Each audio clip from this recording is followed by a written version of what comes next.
with the fact that you did pass the Rohrabacher-Blumenauer Amendment, what was the genesis that got you to decide to put your name to cannabis? How did that happen?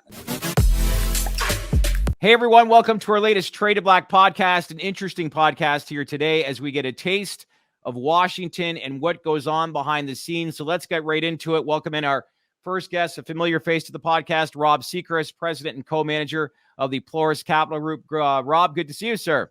Good to see you, and looking forward to today. I know. Big guest, that's for sure. Yeah, so I'd like to introduce a good friend of ours and, our local congressman here in Orange County. And he is Dana Rohrabacher, and he's the reason that we entered into the space back in 2014 after he passes what I call the most consequential legislation to ever pass in the country related to cannabis, which was the Rohrabacher-Blumenauer Amendment. With the fact that you did pass the Rohrabacher-Blumenauer Amendment, what was the genesis that got you to decide to put your name to cannabis? How did that happen? Yeah. Well, first of all, I was for freedom. I mean, I've always been for freedom because in North Dakota, where my family roots are, actually, people are pretty protective. They own their farm. They own their little farms. And my mom and dad both came from small farms in North Dakota. And so that's number one. You are a believer, and I believed then in liberty, which is what I think America is supposed to be all about, liberty for ordinary people. And so that was kind of my motive in getting involved in the cannabis issue. But I will have to admit, I sort of got pretty wild and crazy at times. I lived a pretty wild lifestyle when I was in college, and I went off to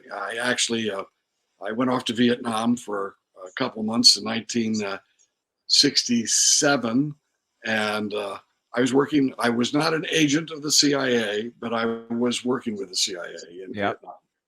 And when I got back, frankly, I was seeing what I saw. It didn't lead me to drink, but it certainly made it more comfortable to get loaded in marijuana. Okay. And but I will tell you, during that time period when I was smoking marijuana, had I been arrested and charged with a felony for possessing a baggie of marijuana, I would not have been able to, for example, be a speechwriter for the president and to smuggle him the speech that he gave when he said, "Tear down the wall." What's more important?